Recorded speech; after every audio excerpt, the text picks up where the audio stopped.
여러분, 지금 창밖을 한번 내다보세요. 평소와 다름없는 평화로운 서울의 풍경인가요? 쉴 새 없이 달리는 자동차들, 스마트폰을 보며 걷는 사람들, 그리고 골목마다 가득한 편의점 불빛들. 그런데 말입니다. 만약 지금 이 순간 말도 안 되는 일이 벌어진다면 어떨까요?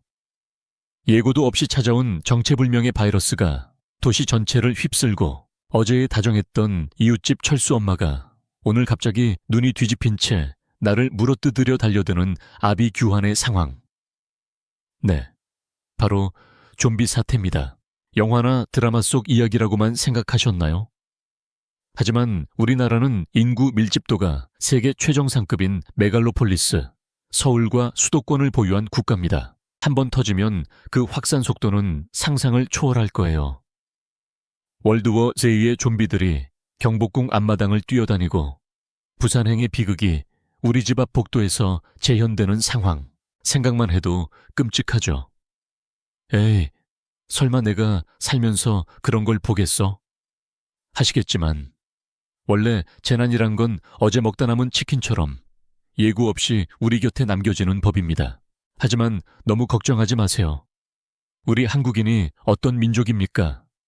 외세 침략을 수천 번이나 버텨내고 국난 극복이 취미인 생존의 달인들 아니겠습니까?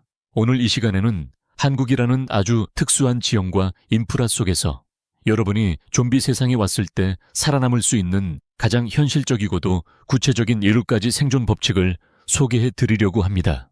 이 영상이 끝날 때쯤 여러분은 어쩌면 내 집 앞 아파트 복도를 보며 여기가 펜트하우스보다 안전한 최고의 요새였구나 라고 무릎을 탁 치게 되실지도 모릅니다. 자, 그럼 지옥이 된 한반도에서 살아남는 법, 지금 바로 시작합니다. 첫 번째 법칙, 가장 먼저 버려야 할 것은 도로와 차 키입니다. 영화를 보면 좀비가 나타나자마자 다들 금쪽 같은 내 차를 몰고 도시 밖으로 나가려 하죠. 그런데 이게 한국에서는 가장 먼저 골로 가는 지름길입니다. 평소 금요일, 퇴근 시간에 강남대로나 올림픽대로를 생각해 보세요. 비만 조금 와도 꽉 막혀서 이게 도로야 주차장이야 소리가 절로 나오는데 수만 명이 한꺼번에 쏟아져 나오는 재난 상황에서는 어떨까요? 그건 도로가 아니라 수천 대의 철제관이 늘어선 거대한 무덤이 될 겁니다. 좀비 입장에서는 와, 오늘 뷔페가 도로 위에 차려졌네? 하고 신나서 달려들겠죠. 특히 우리나라는 산이 많아 도로가 한정적이고 터널과 교량이 지천에 깔려 있습니다. 누군가 차 한 대만 사고를 내거나 겁에 질려 차를 버리고 도망가면 그 뒤는 그냥 끝이에요. 꼼짝달싹 못하고 차 안에서 좀비와 1대1 면담을 해야 할 수도 있습니다.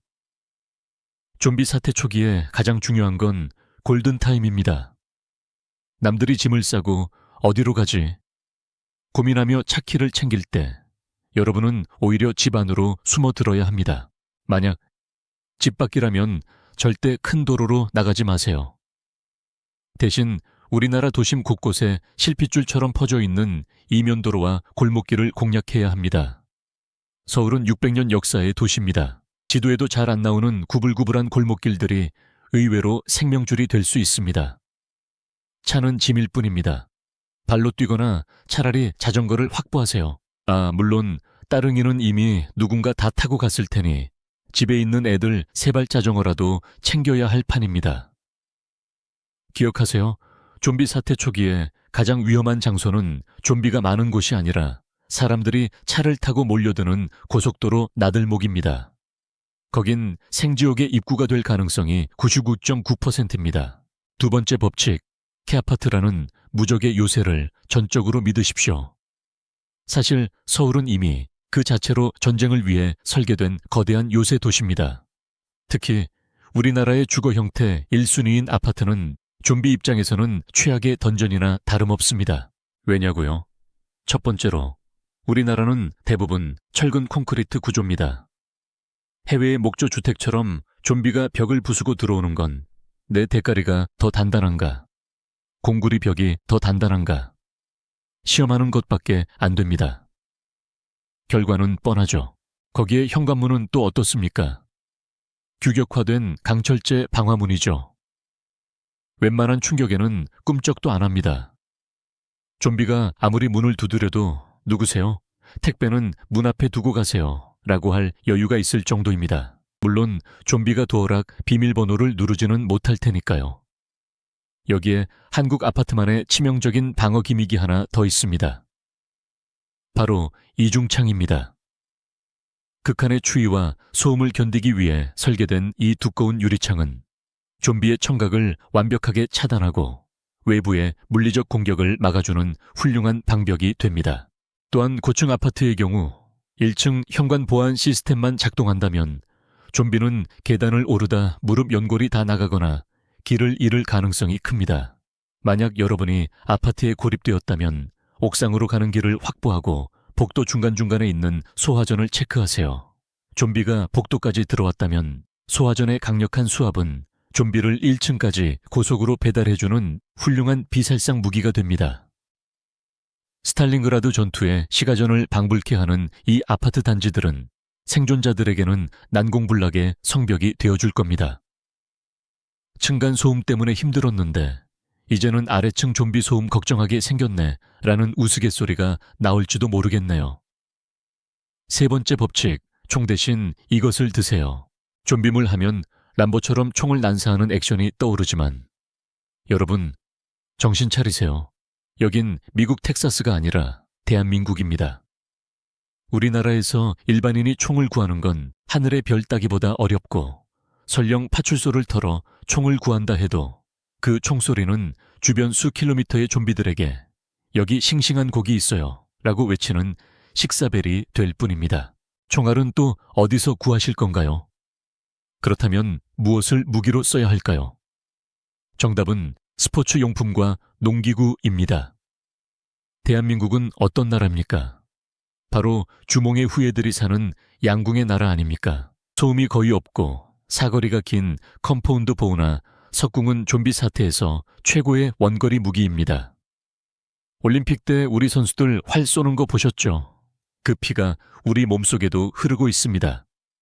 만약 활이 없다면 야구 배트를 찾으세요. 우리나라 사회인 야구 인구가 얼마나 많습니까? 알루미늄 배트는 가볍고 튼튼하며 피가 묻어도 쓱 닦으면 그만인 관리가 필요 없는 효자 아이템입니다. 그리고 하나 더, 한국에 숨겨진 사기 아이템이 있습니다. 바로 낫과 호미입니다. 특히 긴 자루가 달린 낫은 좀비와 적절한 사회적 거리를 두면서 공격하기에 최적화된 도구입니다. 공구함에 있는 장돌이나 드라이버도 훌륭합니다. 장도리로 좀비 머리를 툭 치면 좀비도 꼴이 아프겠구나 싶을 겁니다. 기억하세요. 좀비 세상에서는 화력보다 중요한 게 정숙성과 내구성입니다. 총을 찾으려 경찰서 주변을 서성이다. 좀비 떼에게 둘러싸여 나도 이제 좀비 1인칭 시점으로 영화 찍나 하게 되는 우를 범하지 마시길 바랍니다. 네 번째 법칙, 한강을 철벽 방어선으로 활용하십시오. 서울을 가로지르는 한강은 폭이 무려 1km에 달하는 거대한 천연 해자입니다. 유럽의 생강이나 런던의 템스강. 걔네들은 한강에 비하면 그냥 동네 가을물 수준이죠. 좀비는 지능이 낮아서 수영을 할 수 없거나 설령 물에 뜬다 해도 거센 조류에 휩쓸려 서해 앞바다까지 강제 여행을 떠나게 될 가능성이 높습니다. 따라서 강남이나 강북 중 한 곳이 완전히 좀비랜드가 되더라도 한강 다리만 끊거나 차단한다면 반대편은 안전을 확보할 시간을 벌 수 있습니다. 특히 한강 한복판에 있는 섬들, 여의도나 뚝섬, 노들섬 같은 곳은 최고의 생존 캠프가 될 수 있습니다. 육지와 연결된 다리만 통제하면 좀비로부터 완벽하게 격리된 좀비 프리존이 되니까요. 나도 이참에 여의도 국회의사당 입성해보나 하실 수도 있겠지만 거긴 아마 좀비보다 더 무서운 분들이 이미 요새를 구축했을지도 모르니 조심하셔야 합니다. 또한 한강 주변에는 편의점과 자전거 도로가 잘 정비되어 있습니다. 보트나 오리배를 구할 수 있다면 최상이겠지만 오리배를 타고 좀비를 피하는 건 좀 모양새가 빠지긴 하겠네요. 그래도 한강변의 높은 제방은 좀비의 접근을 막는 훌륭한 방벽 역할을 해줄 겁니다. 실제로 6.25 전쟁 당시에도 한강은 북한군의 진격을 며칠이나 늦췄던 핵심 방어선이었습니다. 그 위대한 역사는 좀비 사태에서도 여러분의 목숨을 구하는 결정적인 변수가 될 것입니다. 5번째 법칙, 동네 편의점을 털지 말고 대형 물류센터를 기억하세요. 좀비 사태가 터지면 다들 일단 먹고 살아야지 하면서 근처 편의점이나 마트로 달려갑니다. 하지만 거긴 이미 좀비보다 무서운 굶주린 사람들과 알바하다가 좀비로 변해버린 어서 오세요. 좀비들이 득실거리는 지옥일 겁니다. 게다가 편의점 재고는 며칠이면 바닥납니다. 삼각김밥 하나 두고 목숨 건 결투를 벌일 순 없잖아요. 현명한 생존자는 도심 외곽의 거대한 물류센터를 노립니다. 대한민국은 어떤 나라입니까? 전 세계가 경악하는 새벽 배송과 총알 배송의 나라입니다. 경기도 일대와 외곽 순환도로 주변에는 어마어마한 규모의 물류 창고들이 깔려 있습니다. 이곳에는 수만 명의 사람이 몇 달을 먹고도 남을 통조림, 생수, 라면, 그리고 햇반이 산더미처럼 쌓여 있습니다. 아, 내 소중한 택배가 여기 다 모여 있었네 하며 감동의 눈물을 흘리실 수도 있습니다. 또한 이런 물류센터들은 거대한 컨테이너 박스와 높은 담장으로 둘러싸여 있어 방어하기에도 매우 유리합니다. 만약 여러분이 이동할 수 있는 수단과 믿을 만한 동료가 있다면 위험한 시내마트를 기웃거리는 대신 외곽의 물류 허브를 목표로 잡으세요. 그곳이 바로 좀비 세상의 엘도라도, 약속의 땅이 될 것입니다. 다만 거기서도 쿠팡 노동자 좀비들이 배송 완료를 외치며 달려들 수 있으니 주의는 하셔야겠죠. 6번째 법칙, 산으로 올라가는 건 최후의 보루로 남겨두세요. 우리나라 국토의 70%가 산이라서 산으로 도망치면 안전할 것 같죠? 반은 맞고 반은 틀립니다. 사는 지형이 험해서 좀비의 접근을 늦출 수는 있지만 생존자에게도 가혹한 환경입니다. 먹을 것을 구하기 어렵고 겨울에는 좀비한테 물리기 전에 얼어 죽기 딱 좋습니다. 하지만 한국의 산에는 특별한 게 있습니다. 바로 사찰입니다. 깊은 산속에 위치한 사찰들은 대개 높은 지대에 있고 성벽처럼 단단한 석축이 쌓여 있습니다. 내부에는 우물이 있고 장기간 보관 가능한 곡물들이 저장되어 있는 경우가 많죠. 무엇보다 스님들의 수행 공간이라 외부인의 발길이 적어 사태 초기 확산해서 비껴가기 좋습니다. 좀비들도 등산 스틱 짚고 올라오는 등산객들 사이를 뚫고 산사까지 올라가기는 힘들 겁니다. 만약 도심이 완전히 마비되어 더 이상 아파트에서도 버틸 수 없다면 근처에 이름 모를 산사로 향하십시오. 그곳의 고요함과 산채 비빔밥의 재료들이 좀비의 울음소리로부터 여러분을 지켜주는 마지막 안식처가 될 수 있습니다. 아, 산에 올라갈 땐 꼭 등산복 풀세트로 챙겨 입으세요. 우리 한국인은 복장이 반은 먹고 들어가니까요. 좀비가 저 사람은 베테랑 등산객인가 보다 하고 겁먹고 피할지도 모릅니다. 7번째 법칙, 가장 중요한 것입니다.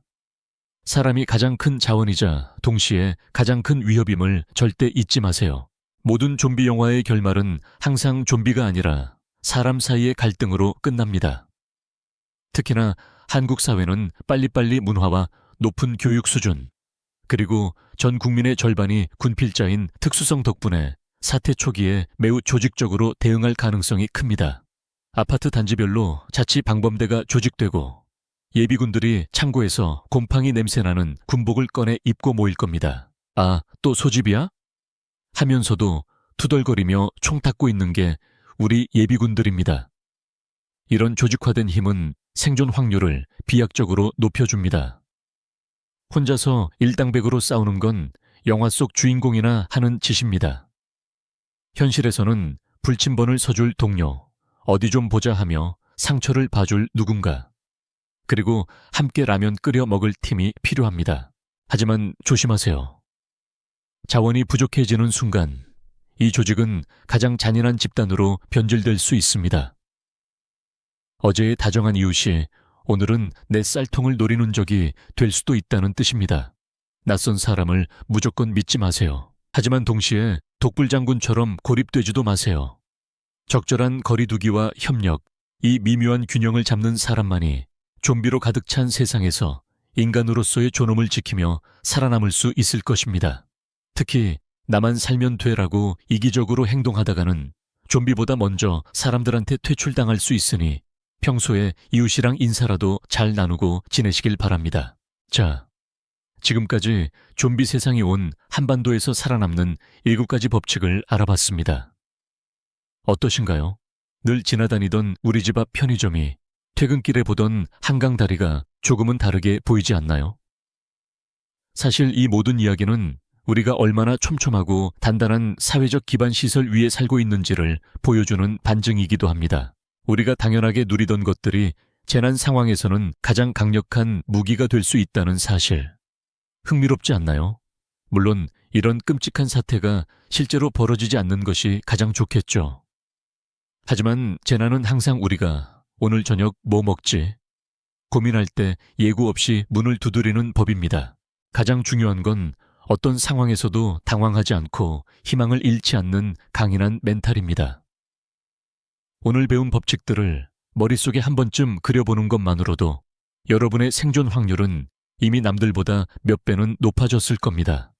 나는 한국인이니까 어디서든 살아남는다라는 근거, 있는 자신감을 가지세요. 언젠가 이 모든 혼란이 끝나고 다시 평화로운 서울의 아침을 맞이하며 한강변에서 좀비 걱정 없이 치맥을 할 수 있는 날을 꿈꿔봅니다.